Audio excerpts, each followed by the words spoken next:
Empieza desde el capítulo 14, versículo 1, y el pensamiento completo termina en el capítulo 15, versículo 13 del libro de Romanos. Y lo que tenemos acá como título es el amor y la comprensión ante las diferencias de opinión. Hemos dicho que la palabra de Dios nos muestra a nosotros mandamientos que son claros y específicos de cosas que no debemos practicar, pero también nos dice cosas que podemos practicar. Hay mandamientos claros y específicos, pero tenemos en la Escritura muchas cosas, hermanos, que no sabemos si las podemos practicar o no las podemos practicar. ¿Por qué no sabemos? Porque no hay un mandamiento claro que lo prohíba o que lo autorice. Y en esos casos es cuando venimos a la palabra de Dios y la palabra de Dios nos ofrece lo que son principios. Los principios son aquellas directrices que no son explícitas en el texto, pero están implícitas ahí. Y entonces es donde sacamos los principios para saber si nosotros podemos practicar ciertas cosas o no podemos. Y entonces en el libro de Romanos, desde el capítulo 12 hasta el 16, que es la vida práctica, que es las acciones que los creyentes deben hacer, las responsabilidades que los creyentes tienen en la sociedad, pero también la responsabilidad que ustedes tienen y que yo tengo en la iglesia local, en relación unos a otros. ¿Cómo debemos tratarnos? ¿Cómo debemos vernos? ¿Cómo debemos nosotros convivir en el día a día en cuestiones que son secundarias, que no son primarias? Debemos estarnos criticando, debemos señalarnos. ¿Qué debemos hacer cuando hay cosas que ciertos hermanos practican, pero que la Biblia no prohíbe, pero que nosotros lo vemos pecado? Es ahí donde tenemos los principios que nos ayudan a poder vivir en paz y en armonía unos con otros y no juzgarnos unos a otros. Entonces, en Romanos capítulo 14, 1, hasta el capítulo 15, 13, hemos dicho que en esta sección, en este pasaje, Dios nos muestra tres principios en cuanto a la libertad cristiana para que tengamos cuidado de no estarnos juzgando los unos a los otros. Y ya consideramos el primer principio. El primer principio que vimos hace unas semanas es el siguiente. El primero es: no debemos juzgar a nuestros hermanos en Cristo. Eso está en Romanos 14, 1 hasta el versículo 12. Y ahí consideramos que el texto nos dice que no debemos juzgar a nuestros hermanos por cuestiones de comidas. Eso está en Romanos 14, 1 al 3. Pero también vimos que no debemos juzgar a nuestros hermanos por cuestiones de días festivos. Eso está en Romanos 14, versículo 4 hasta el versículo 12. Y el segundo principio, que también ya lo consideramos, el segundo principio es el siguiente: no debemos poner tropiezo a nuestros hermanos en Cristo. Y eso está en Romanos 14, 13 hasta el versículo 23.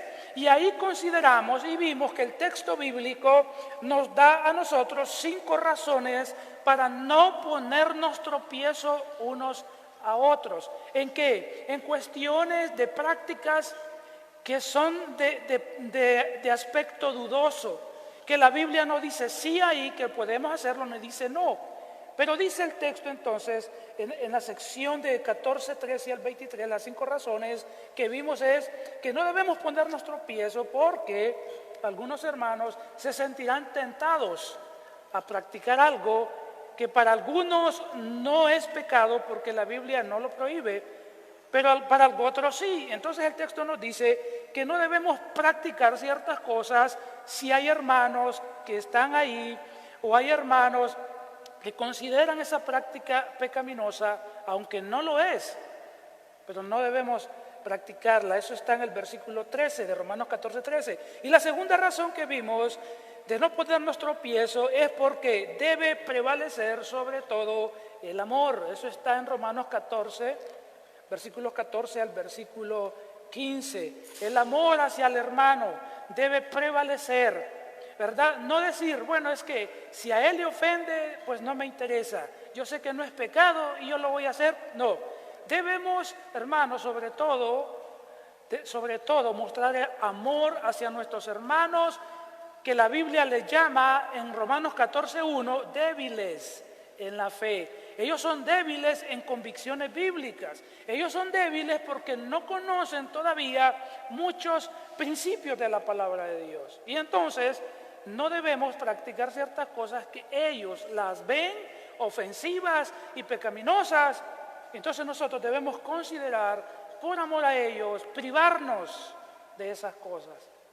No hacerlas a vista de ellos, porque para ellos eso es condenable. También la tercera razón que consideramos de no ponernos tropiezo es porque se dará un mal testimonio cristiano. Versículos 16 al 19. Aquella práctica que nosotros hagamos, que sabemos por convicción, que sabemos porque hemos escudriñado la Escritura para saber si es pecado o no, y hemos llegado a la convicción bíblica de que no lo es, pero al practicarla para otros que nos están viendo y que lo ven como algo incorrecto, se causará un mal testimonio hacia nuestra persona.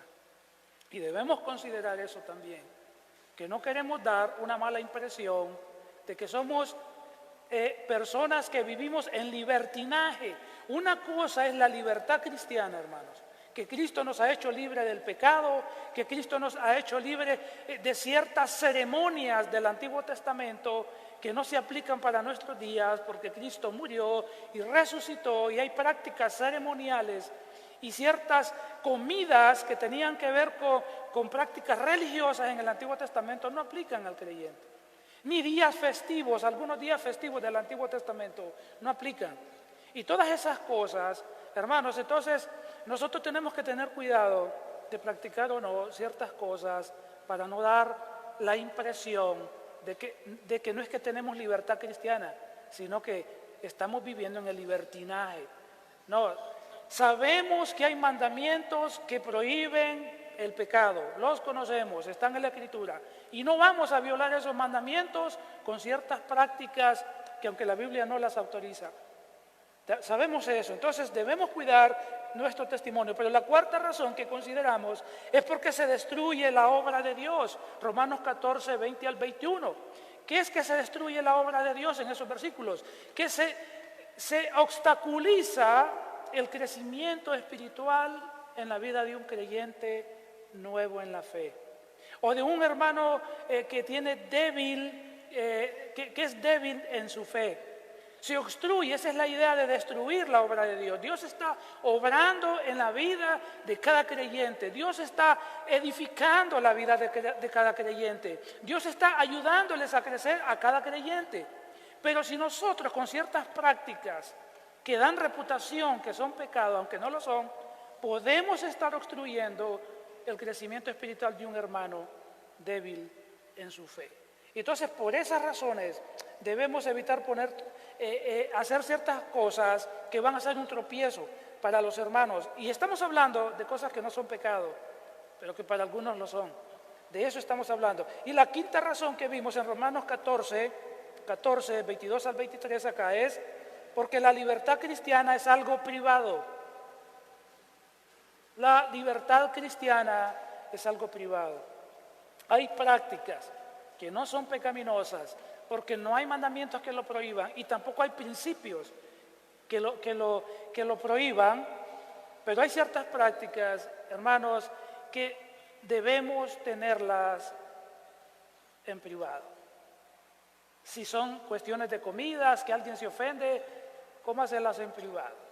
Si es cuestión de celebración de cosas que estamos hablando que no son pecado y que no violan los mandamientos claros de la Biblia. Si son ciertas prácticas, ciertas actividades, cierto tipo de diversiones que para algunos son pecado, entonces hágalas en privado o donde ciertos hermanos en la fe que para ellos es pecado no están ahí observándole y viéndole. Su libertad cristiana es solamente delante de Dios. Y cada vez que usted va a practicar alguna actividad, hermanos, estamos hablando de cosas que no son pecado. Y cuando usted va a practicar algo o de cosas que la Biblia no es clara, pero que usted está convencido por la palabra de Dios que no lo es, hágalas en privado, ya sea con su familia, con sus más allegados. Estamos hablando de cosas que no son pecado. pero que para otros lo son. Hágalas en privado, delante de Dios, para no ofender la conciencia débil de los nuevos en la fe o de los que no han madurado y crecido lo suficiente en la palabra del Señor y que lo van a ver a usted como alguien pecador, como alguien que anda descarriado, como alguien que es un falso cristiano y cosas por el estilo. Como decía la vez pasada, para algunas personas es pecado que los creyentes, por ejemplo, tengan actividades deportivas como el fútbol. Para algunos es pecado. Para otros eso lo ven como que usted ama el mundo, que usted se ha extraviado de la fe. Y peor aún, si alguien va al estadio, ¿verdad? Y va a ver un partido, y va por ver el partido porque le gusta el deporte y le gusta ver el partido de fútbol de X equipo, y si lo ven a usted que va hacia el estadio, para ese hermano de débil conciencia, usted es un vil pecador.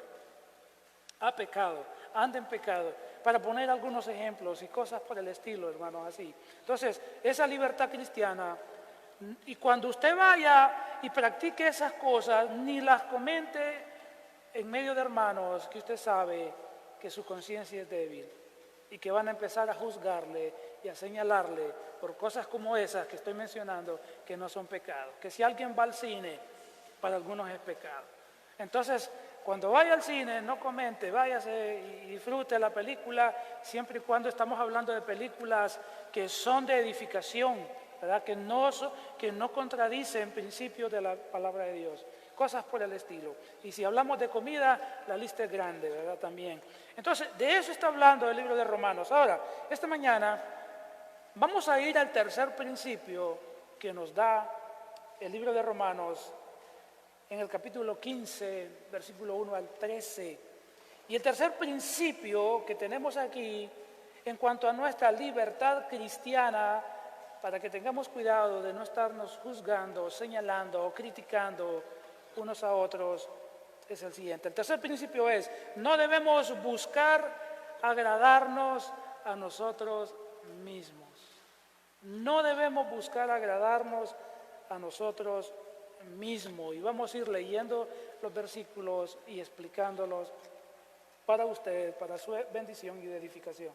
Dice entonces Romanos 14, 1, vamos a ver el versículo 1 y 2. Entonces, no debemos agradarnos a nosotros mismos. Agrademos a nuestros hermanos en Cristo. Versículos 1 y 2. Vamos a empezar con estos versículos. Dice Romanos 15, 1 y 2. Los fuertes en la fe debemos apoyar a los débiles en vez de hacer lo que nos agrada. Cada uno debe agradar al prójimo para su bien, con el fin de edificarlo, porque ni siquiera Cristo se agradó a sí mismo, sino que, como está escrito, sobre mí han recaído los insultos de tus detractores. Bueno, dice versículo 1 y 2. El versículo 1 y 2 nos está hablando, hermanos, que debemos nosotros agradar a nuestros hermanos en Cristo. No debemos agradarnos a nosotros mismos.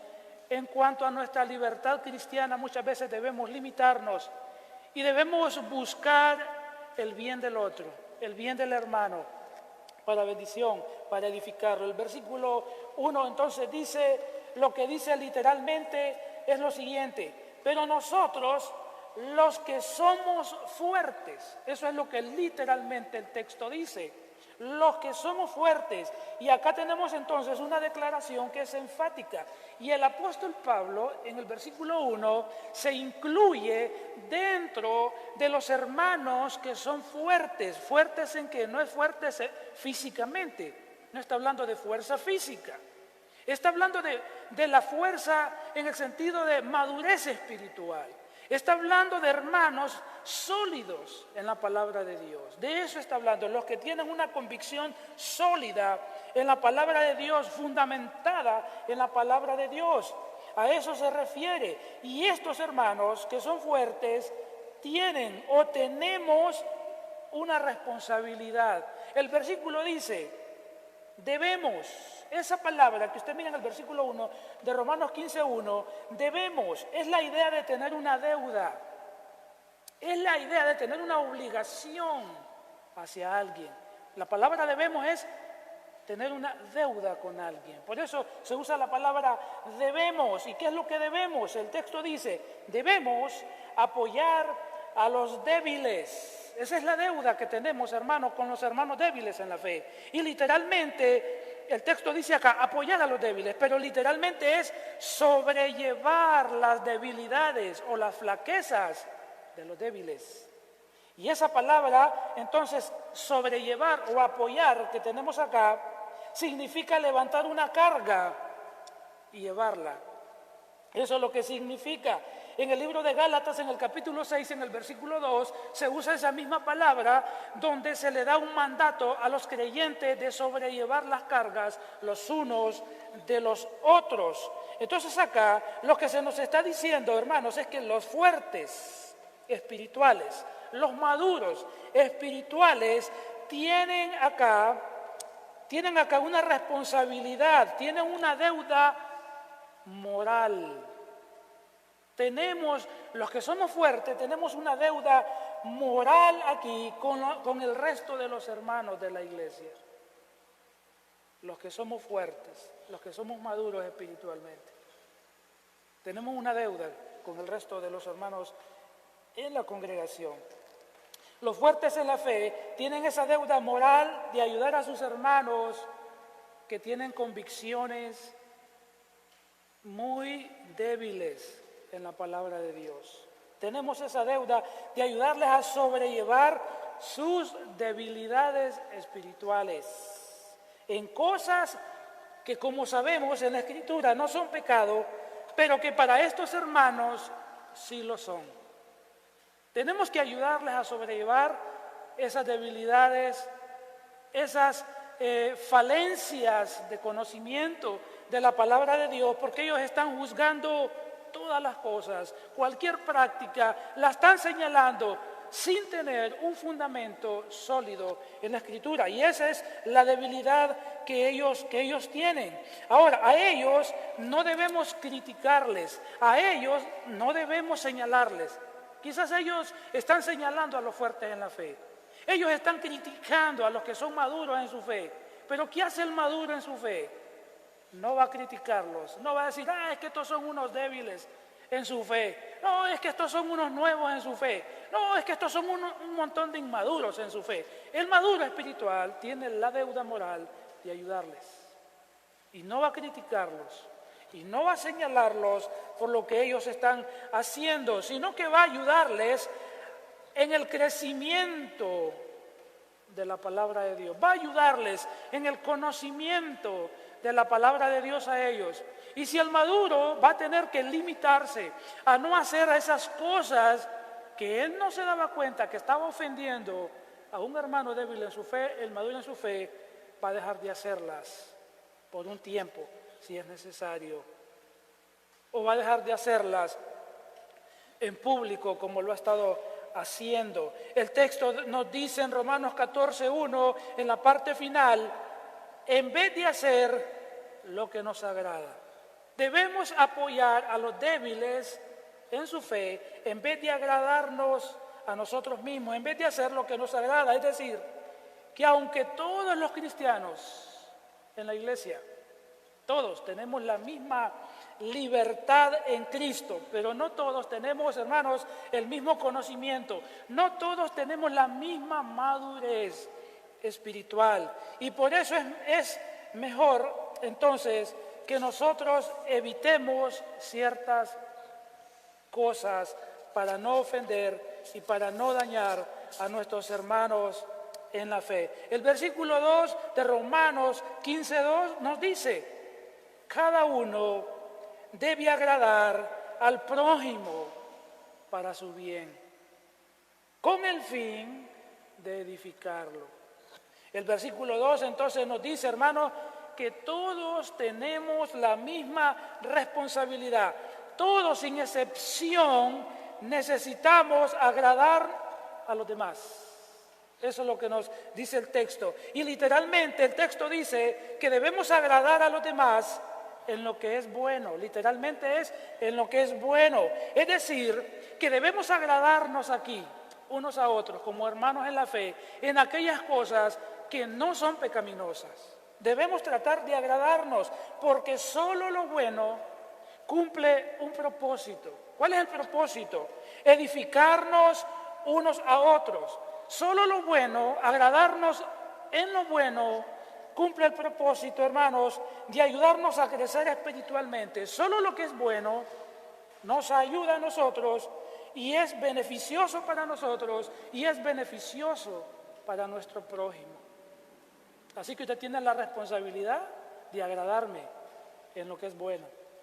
Yo tengo la responsabilidad de agradarle a usted en lo que es bueno. Todos ustedes, unos y otros, tienen la responsabilidad de agradarse los unos a los otros en las cosas que son buenas para el bien del otro.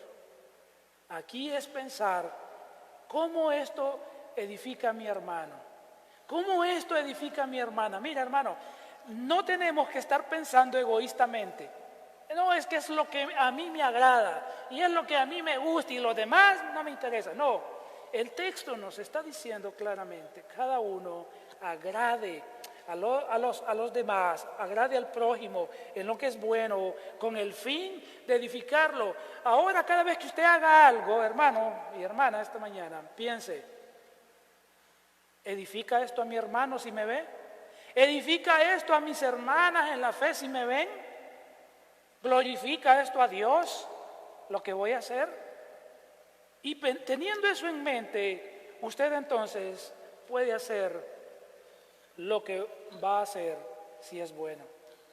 Si no edifica a los demás, va a tener que evitarlo. Amén. Eso es lo que dice el texto. Así que no es lo que usted quiera hacer, no es lo que yo quiera hacer, es lo que la Biblia dice que debemos hacer para agradar a Dios y para edificar a los hermanos que nos ven, a los hermanos en la fe de la iglesia que nos ven y que nos están considerando. Ahora, vamos a ver aquí un segundo aspecto de este principio que estamos viendo. El segundo principio, no debemos buscar agradarnos a nosotros mismos. El segundo aspecto de este principio está en los versículos 3 al 4. Hay un segundo aspecto acá. Y es, aprendamos de Cristo. Ya se nos dijo, agrádense unos a otros en lo que es bueno. Y ahora nos va a poner el ejemplo de Cristo. El versículo 3 y 4 nos dice entonces que aprendamos de Cristo. Versículo 3 y 4, el versículo 3 dice, porque ni siquiera Cristo se agradó a sí mismo, sino que como está escrito, sobre mí han recaído los insultos de tus detractores. Acá tenemos en el versículo 3 la razón para no agradarnos a nosotros mismos. ¿Cuál es la razón en el versículo 3? La razón es, hermanos, el máximo ejemplo de autonegación, Jesucristo. Él es el máximo ejemplo en el versículo 3. Él, siendo Dios, se negó a autocomplacerse a sí mismo. Y eso lo explica el apóstol Pablo en Filipenses en el capítulo 2, versículo 5 al versículo 8. ¿Cómo Cristo es el máximo ejemplo? Hermano, Él siendo Dios pudo quedarse en el cielo, en el lugar donde Él habita y no encarnarse, no tomar forma de humano y no venir y no sufrir. Pero nosotros no hubiésemos alcanzado la salvación por medio de Él. Él se negó a no sufrir y vino y sufrió. Dice Filipenses 2, 5 al 8, la actitud de ustedes debe ser como la de Cristo Jesús, quien siendo por naturaleza Dios, no consideró el ser igual a Dios como algo a que aferrarse, Por el contrario, se rebajó voluntariamente, tomando la naturaleza de siervo y haciéndose semejante a los seres humanos. Y al manifestarse como hombre, se humilló a sí mismo y se hizo obediente hasta la muerte, y muerte de cruz. Cristo es el máximo ejemplo de autonegación, de autosatisfacción personal. Y si Cristo se negó a sí mismo para nuestro bien, para nuestro beneficio,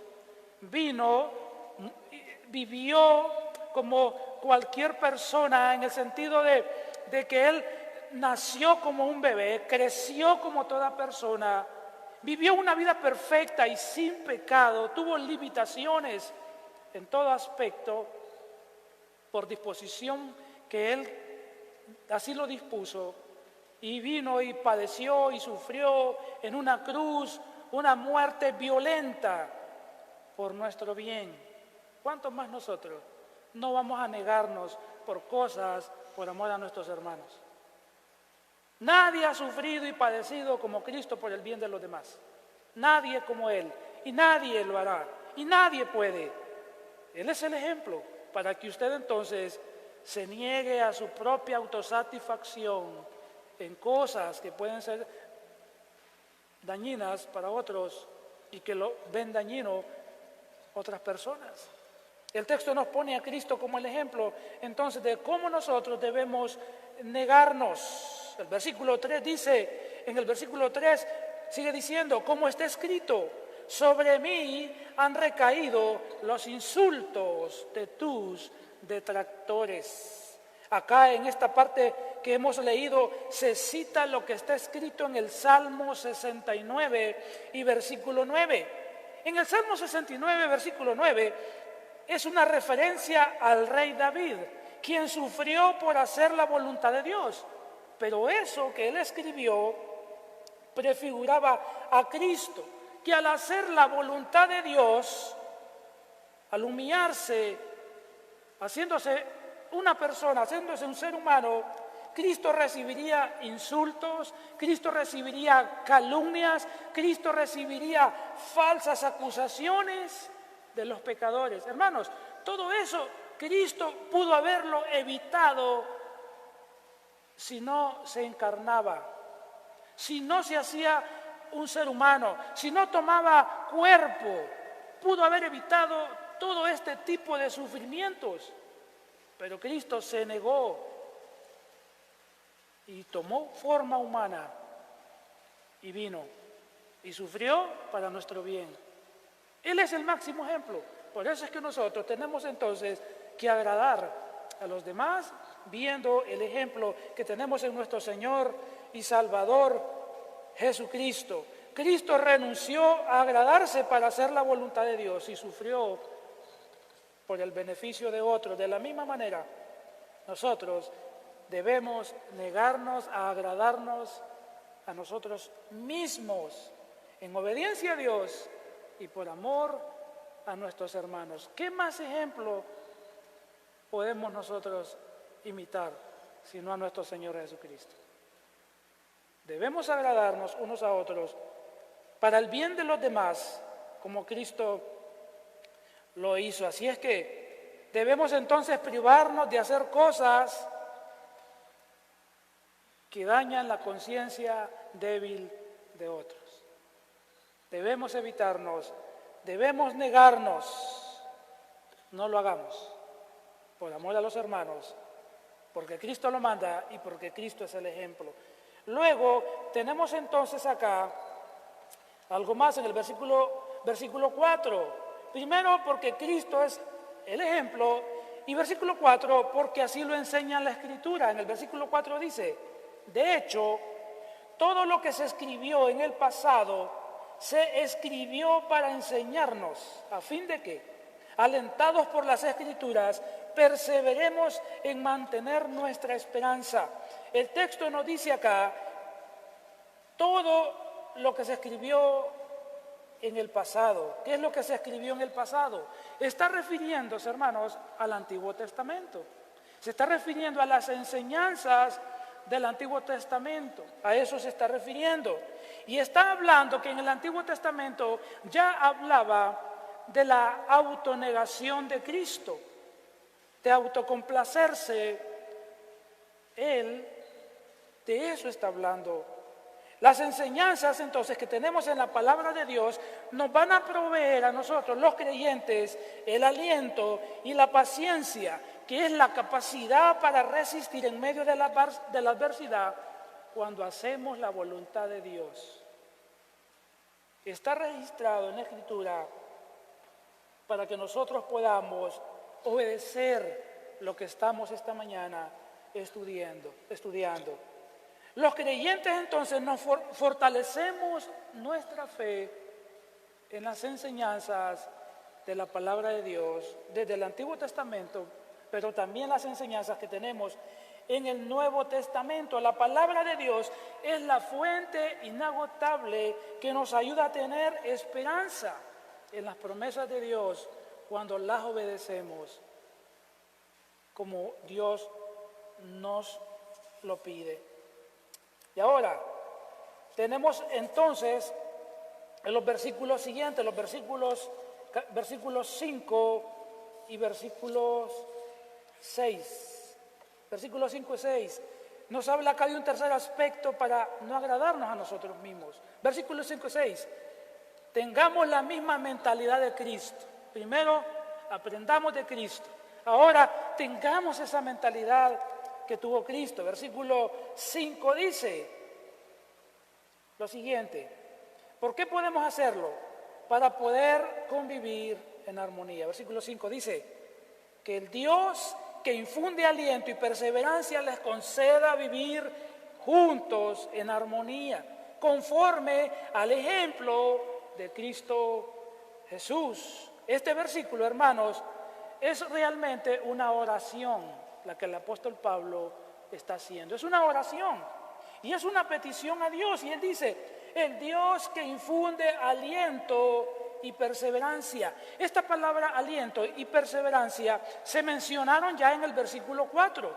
Y en el versículo 5 nos está diciendo que este aliento y perseverancia provienen de Dios, a la vez, quien a la vez nos concede a todos unidad y armonía conforme al ejemplo de nuestro Señor Jesucristo. El ejemplo acá que está resaltando para agradarnos unos a otros es Cristo. Es nuestro Señor Jesucristo. Y el versículo entonces nos dice, hermanos, acá nos dice que Dios va a proveernos esa armonía que no tenemos y que estamos muchas veces en conflictos innecesarios.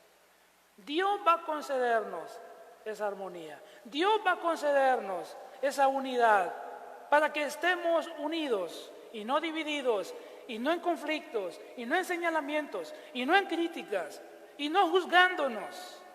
¿Quién va a concedernos, dice el versículo 5, esa armonía? Dios va a concedernos conforme al ejemplo que nos dejó Cristo. Cristo, hermano, fue alguien pacífico, alguien lleno de armonía en su vida, en su ejemplo, en su testimonio. Entonces los cristianos, en asuntos que la Biblia guarda silencio, en cosas que no son esenciales, que no afectan las doctrinas claras y fundamentales de la Escritura, con la ayuda de Dios podemos vivir en armonía. ¿Para qué vamos a estar discutiendo, hermano, por ciertas cosas que la Biblia no las prohíbe? El texto dice, Dios va a proveer esa armonía que ustedes necesitan en esas cosas secundarias que no son tan esenciales. Tienen que vivir en armonía como Cristo. Ahora, tenemos acá el propósito de la armonía, versículo 6, para poder glorificar a Dios. Versículo 6 dice, para que con un solo corazón y una sola voz glorifiquen al Dios y Padre de nuestro Señor Jesucristo. Esa palabrita para qué, con la que empieza el versículo 6, expresa el propósito, expresa el objetivo, expresa la meta de la armonía entre los creyentes. ¿Cuál es el propósito de la armonía entre los cristianos, hermanos? ¿Cuál es el propósito? ¿Para qué debemos vivir en armonía unos con otros? El propósito es, la meta es, el objetivo es que unidos a una voz glorifiquen a Dios. El resultado entonces de estar en paz y en armonía unos con otros producirá una alabanza, producirá entre los creyentes gloria y honra a Dios, donde todas las voces unidas de los creyentes, en vez de estar criticando, señalando, peleando, en división, en contiendas, en vez de estar en eso, van a estar en una armonía que van a glorificar y exaltar a Dios. El estar en contiendas y en pleitos y en disensiones, hermanos, nos aparta, nos aleja de adorar a Dios. Y estamos en pleitos y en contiendas y en divisiones, cosas que no glorifican a Dios. Los pleitos, las críticas, los chismes, los falsos testimonios entre nosotros no glorifican a Dios, sino que deshonran a Dios. Así es que quite de su boquita, hermanito, hermanita, los señalamientos de su corazón, de su mente. No señale, no critique, no juzgue. No nos juzguemos en cosas de aspectos secundarios que no contradicen las doctrinas fundamentales de la fe, sino que vivamos en armonía para que podamos juntos glorificar y exaltar a Dios cada vez que nos reunimos, ya sea en este lugar, ya sea en un hogar donde hay un estudio bíblico, que podamos reunirnos donde estemos, no para reunirnos a criticar las acciones o las prácticas que está teniendo la hermanita, el hermanito, y en vez de reunirnos en un lugar para edificarnos, estamos criticando y deshonrando a nuestro Dios. Necesitamos entonces vivir esa armonía y necesitamos clamar a Dios por esa armonía entre nosotros para que glorifiquemos su nombre. Ahora, hay un cuarto aspecto de este principio que estamos considerando. El cuarto aspecto para no agradarnos a nosotros mismos es: aceptémonos como Cristo nos aceptó. Aceptémonos como nos aceptó Cristo. Versículo 7 dice: por tanto, acéptense mutuamente, así como Cristo los aceptó a ustedes para la gloria de Dios. Esa palabra, por tanto, nos da la conclusión de lo que se ha venido diciendo. ¿Qué es lo que se ha venido diciendo? Bueno, acéptense unos a otros, agrádense unos a otros, edifíquense unos a otros en los que es bueno, aprendan de Cristo, vivan en armonía como Cristo. Eso es lo que ha venido diciendo. Y entonces, todo eso resultará en que los cristianos, juntos a una voz, glorificarán a Dios. Entonces, el mandato es en el versículo 7, acéptense mutuamente. Y esto tiene la idea de una aceptación especial. Y esta palabra de aceptarnos unos a otros ya se dijo en el versículo 1, 14:1 de Romanos, dice: reciban al que es débil en la fe. La palabra reciban es la misma, recíbanse o acéptense. Ya también esa palabra se usó en el versículo 3. El versículo 3 dice: el que come de todo no debe menospreciar al que come ciertas cosas, y el que no come de todo no debe condenar al que lo hace, pues Dios lo ha aceptado. Ahí está. Esa palabra se ha repetido 3 veces. Acéptense mutuamente. Aquí en el capítulo 15, versículo 7, dice que deben aceptarse unos a otros siguiendo el estándar de Cristo. Hermano, Cristo es el máximo ejemplo de esta sección que estamos considerando, de agradarnos unos a otros. Cristo es el ejemplo máximo del por qué nosotros debemos vivir en armonía y aceptarnos unos a otros. El texto dice: así como Cristo los aceptó a ustedes para la gloria de Dios. Eso significa que de la misma manera, los fuertes en la fe, debemos aceptar a los que son débiles en su fe. Debemos aceptarlos. Es lo que el texto nos dice. Pero los débiles en la fe deben aceptar a los fuertes en la fe, como Cristo ha aceptado a ambos. Y Cristo nos ha aceptado a todos aquí para la gloria de Dios. Así es que nosotros aceptémonos unos a otros. Cristo nos ha aceptado, nos ha recibido con nuestras debilidades, con nuestras flaquezas, con nuestras deficiencias, con nuestras imperfecciones.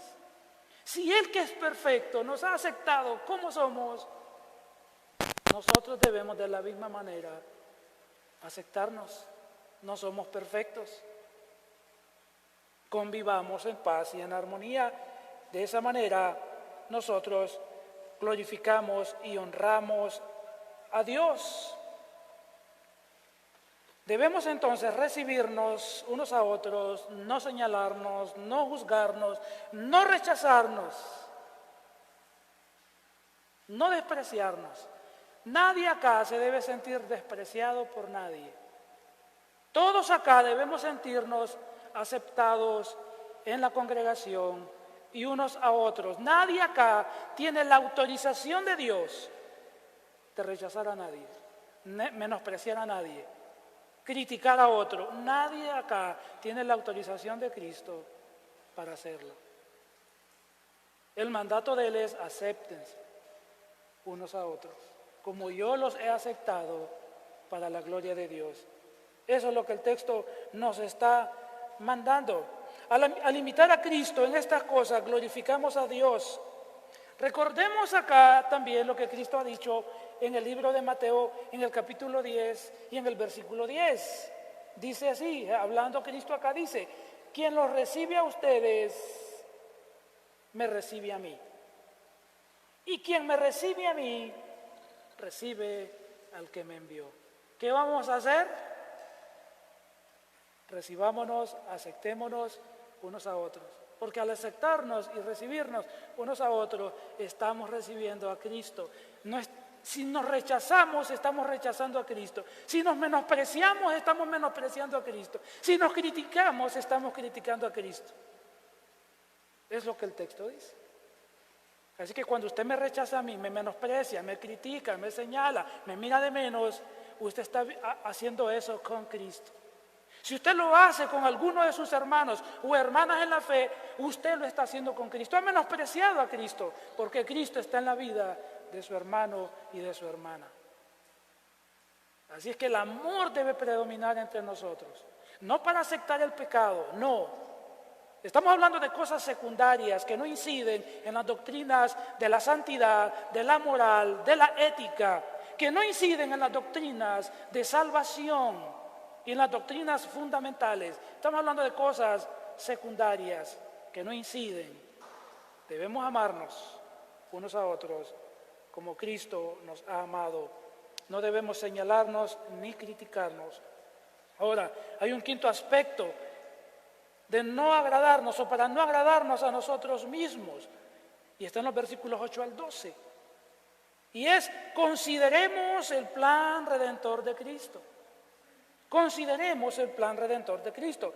Versículos 8 al 12 se ilustra cómo es que fue siempre, hermanos, cómo es que fue siempre el plan de Dios para la salvación tanto de judíos y gentiles, para eliminar toda separación y rechazo y prejuicio entre ambos pueblos. Acá hay una sección doctrinal en lo que vamos a ver. ¿Por qué nosotros no debemos agradarnos a nosotros mismos? 8 al 12 hay una sección doctrinal que la vamos a ver rápidamente. El versículo 8 nos dice: les digo que Cristo se hizo servidor de los judíos para demostrar la fidelidad de Dios a fin de confirmar las promesas hechas a los patriarcas. Literalmente, hermanos, el texto comienza diciendo, literalmente es: Cristo se hizo siervo de la circuncisión. Es decir, que Cristo vino y sirvió primeramente a los judíos. Cristo, cuando vino, sirvió primeramente a su pueblo. Y eso lo dice Mateo 15, 21 al 24. Y cuando hablamos de su pueblo acá, estamos hablando del pueblo étnico de Israel, del pueblo de Israel. Dice Mateo 15, 21 al 24. Partiendo de ahí, Jesús se retiró a la región de Tiro y Sidón.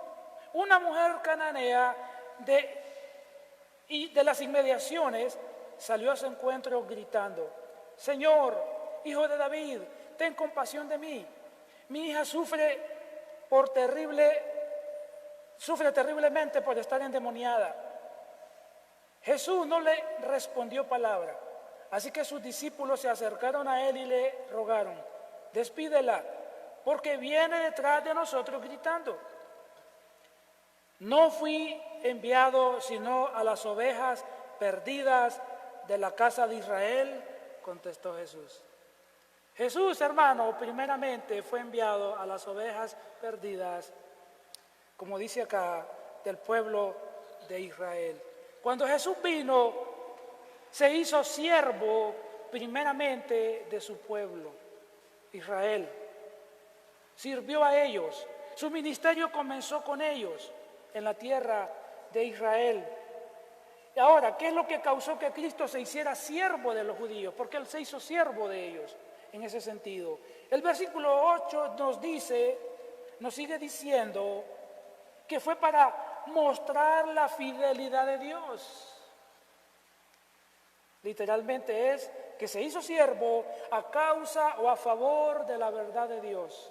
Eso es lo que nos está diciendo, hermanos, que Cristo vino en cumplimiento a las promesas en el Antiguo Testamento, vino a su pueblo. Pero nos da dos propósitos del por qué Cristo también vino y se hizo siervo. El versículo 8 dice: a fin de confirmar las promesas hechas a los patriarcas. Jesús vino para cumplir las promesas que Dios le había hecho a los patriarcas. ¿Quién eran los patriarcas? Abraham, Isaac y Jacob.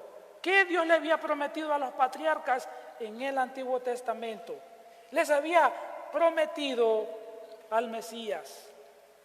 Y cuando Cristo vino a su pueblo, era en cumplimiento de esas promesas a los patriarcas. Pero el segundo propósito lo vemos ahí en el versículo 9. El segundo propósito de que Cristo vino y se hizo siervo de los judíos, dice el versículo 9, y para que los gentiles glorifiquen a Dios por su compasión, como está escrito: por esto te alabaré entre las naciones, cantaré salmos a tu nombre.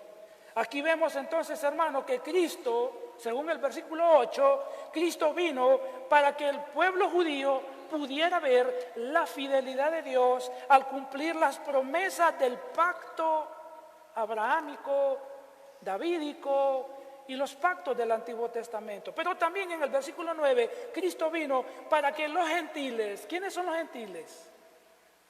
Los gentiles son las personas que no son judíos, como usted y como yo. En la Biblia se nos llama gentiles a nosotros, porque no somos judíos. Entonces el versículo 9 dice: para que los gentiles glorifiquen a Dios por su misericordia. Dios, hermano, nos está diciendo el versículo 9 que ha tenido misericordia de los que no somos judíos. Y desde el Antiguo Testamento Dios ha estado llamando a gentiles a la salvación. Isaías 45, 22 nos dice: vuelvan a mí y sean salvos todos los confines de la tierra, porque yo soy Dios y no hay ningún otro. Dios ha estado salvando, hermanos, a gentiles y ha estado llamando a no judíos a la salvación. Por eso tenemos acá en Romanos 15, 8 al 9 que se nos está dando la sección del por qué debemos aceptarnos en la iglesia. Porque Cristo vino para salvar a judíos, pero Cristo también vino para salvar a gentiles y a unirlos en un solo pueblo en la iglesia. para que vivan juntos en armonía. Entonces acá en Romanos 15, 9 al 12, hay 4 expresiones que vienen de los pasajes del Antiguo Testamento como evidencia de que Dios ha tenido un plan universal de salvación para judíos y para personas de todas las naciones. ¿Cuál es la primera expresión que viene del Antiguo Testamento de salvación para judíos y gentiles? En el versículo 9 dice, versículo 9, como está escrito, por eso te alabaré entre las naciones, cantaré a tu nombre. Esta expresión, hermano, que acabamos de leer en Romanos 15, 9, viene de 2 pasajes del Antiguo Testamento. ¿Cuáles son? Salmo 18, 49 y de 2 de Samuel 22, versículo 50. En esos pasajes se anuncia que los judíos alabarán a Dios entre los gentiles. Y esto era algo que parecía imposible, pero que en Cristo Dios lo ha hecho posible. De ambos pueblos Dios ha hecho uno, como nos lo dice el libro de Efesios capítulo 2, versículo 11 al 14. Pero en el versículo 10, Romanos 15:10, dice lo siguiente, Romanos 15:10. En otro pasaje dice, ¿qué dice? Alégrense naciones con el pueblo de Dios. En el versículo 10 tenemos la segunda referencia al Antiguo Testamento de la salvación de los judíos y los gentiles. Y se están citando las palabras de Moisés. Romanos 15:10, hermanos, son las palabras que dijo Moisés en el libro de Deuteronomio, capítulo 32 y versículo 43. En esas palabras de Moisés, él está invitando a los gentiles, a las naciones gentiles, a unirse al regocijo de los judíos, porque Dios ha derrotado a los enemigos de los judíos. Y dice entonces Moisés, vengan naciones, únanse al pueblo de Dios y alaben a Dios por su victoria. Entonces tenemos acá, hermanos, en Romanos 15:10, que se aplica para decirnos que hoy en día el pueblo judío y pueblos gentiles en Cristo, nuestro Señor, alabarán a Dios. Los judíos, y eso lo vemos en la Escritura, en los evangelios, los judíos odiaban a los gentiles y no se mezclaban con ellos. Y por eso tenemos la historia del buen samaritano. Y por eso tenemos la historia también de la mujer samaritana, donde los judíos odiaban a los gentiles, a los que no eran judíos. Y los que no eran judíos también no querían a los gentiles. Pero en Cristo se ha roto toda esa separación, todo ese odio y todo ese rechazo. En Cristo es el nuevo pueblo de Dios. Judíos y gentiles ya no se odian. En Cristo alaban a Dios. Ese es el ejemplo que se nos está poniendo, de que debemos nosotros entender por qué debemos llevarnos bien los unos con los otros. Y el versículo 11, Romanos 15:11, y en otra parte, alaben al Señor, naciones todas, pueblos todos, cántenle alabanzas. En el versículo 11 es la tercera referencia que viene del Antiguo Testamento.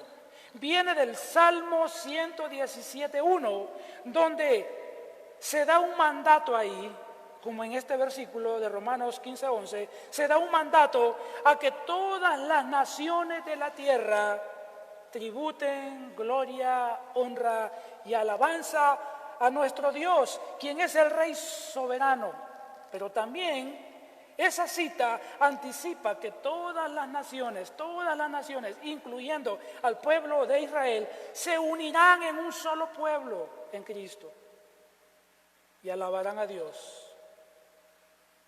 Algo que es posible, una vez más, solo en Cristo. ¿Qué produce Cristo, hermanos? Unidad. ¿Qué produce Cristo, hermanos? Armonía. ¿Qué produce Cristo, hermanos? Paz. ¿Qué produce Cristo? Gloria a Dios. ¿Qué produce Cristo? ¿Qué produce Cristo? Unidad. ¿Por qué vamos a estarnos peleando? ¿Por qué vamos a estar en discusiones? Cristo es unidad. En Cristo hay paz. En Cristo hay armonía. Eso es lo que nos está presentando este pasaje. Versículo 12, Romanos 15, 12. A su vez, Isaías afirma: brotará la raíz de Isaí, el que se levantará para gobernar a las naciones. En él los pueblos pondrán su esperanza. En este versículo es la última referencia que viene del Antiguo Testamento en cuanto a la salvación de judíos y gentiles en Cristo. Y lo que acabamos de leer viene de Isaías 11, versículo 10. En el versículo 12 entonces se nos dice, Romanos 15, 12, brotará la raíz de Isaí. Indica, hermanos, que un descendiente del padre del rey David, es decir, ese descendiente que es Cristo, va a venir. ¿Y qué va a hacer? Dice, gobernará. Pero él gobernará no solamente solo sobre su antiguo pueblo Israel. Él también, Jesús, gobernará sobre todas las naciones, dice Romanos 15, 12, y las naciones pondrán en él su esperanza. Las naciones, hermanos, gentiles, usted y yo, y otras personas de otras nacionalidades, somos beneficiados por el cumplimiento de las promesas del antiguo pacto. Dios ha cumplido las promesas del pacto del Antiguo Testamento, se las cumplió a Israel. Le prometió un Mesías y lo envió. Y el Mesías cumplió todas las profecías. ¿Y sabe qué? Usted y yo y las naciones somos beneficiados de que Dios haya cumplido las promesas de ese pacto. Somos beneficiados. A Israel Dios le dio el Mesías, que desciende del rey David. Pero esto trajo para nosotros salvación por medio de Jesucristo, como lo profetizaron los profetas. Hermanos, las promesas eran para Israel. Las promesas eran para el pueblo de Israel. Pero cuando Dios las cumplió, nos benefició a nosotros, los gentiles. Porque Cristo es ahora también nuestro Señor, nuestro Salvador, nuestro Redentor. Es por eso entonces que los judíos que creen en Cristo no deben rechazar a los que somos gentiles, porque Dios nos ha aceptado en Cristo Jesús. Y los gentiles no debemos rechazar a los judíos, porque a través de ellos Dios nos proveyó a nosotros un Salvador. ¿Cómo debemos vivir entonces judíos y gentiles en Cristo? En armonía, en gozo, en paz, en adoración. Somos uno ahora en Cristo. Se terminó la rivalidad. ¿Cuánto más entre nosotros que no somos judíos? Debemos vivir en paz, debemos vivir en armonía. Y el sexto aspecto para no agradarnos a nosotros mismos está en el versículo 13, Romanos 15, 13. Sometámonos al poder del Espíritu Santo. Versículo 13 termina diciendo que el Dios de la esperanza lo llene de toda alegría y paz a ustedes que creen en Él, para que rebosen de esperanza por el poder del Espíritu Santo. En esta sección de este versículo 13, hermanos, es otra oración. de intercesión por la bendición del pueblo de Dios. El pueblo de Dios es la iglesia, que está compuesto de judíos y gentiles en Cristo. A Dios en el versículo 5 se le describió como el Dios de la paciencia y la consolación. Pero en el versículo 13 que acabamos de leer, a Dios se le describe como el Dios de la esperanza. Y Él es nuestra esperanza, Él es la fuente de nuestra esperanza y Él es el que nos puede, dice el versículo 13, llenar de gozo y paz. Gozo y paz o alegría y paz son los frutos del Espíritu Santo en todos aquellos que han creído en el Mesías, que han creído en Cristo. Versículo 13 nos dice, para que rebosen de esperanza. Aquí nos da el propósito, la meta, el objetivo, la finalidad de ser lleno de esa paz y ese gozo es rebosar de esperanza. Y esta esperanza en la que rebosamos o debemos rebosar es en Cristo Jesús, según lo dijo ya el versículo 12. Y esta esperanza viene a nosotros por medio del poder del Espíritu Santo, es decir, por medio del Espíritu Santo en el interior de cada uno de nosotros, Dios produce esa gloriosa esperanza en la persona de nuestro amado Señor y Salvador Jesucristo. Concluimos entonces con lo siguiente. Romanos 15, 1 al 3 dice, los fuertes en la fe debemos apoyar a los débiles en vez de hacer lo que nos agrada. Cada uno debe agradar al prójimo para su bien, con el fin de edificarlo, porque ni siquiera Cristo se agradó a sí mismo, sino que como está escrito, sobre mí han recaído los insultos de tus detractores. Siguiendo el ejemplo de Cristo, hermanos, soportémonos unos a otros. Siguiendo el ejemplo de Cristo, obedezcamos lo que nos ha dicho esta mañana. Siguiendo el ejemplo de Cristo, de que nos ha salvado a todas las personas de todas las nacionalidades, vivamos en paz unos con otros para la gloria de su nombre. Esta mañana hemos visto entonces el tercer principio para que tengamos cuidado de no estarnos juzgando unos a otros. Y hemos visto, no debemos agradarnos a nosotros mismos, sino a nuestros hermanos en obediencia a Cristo.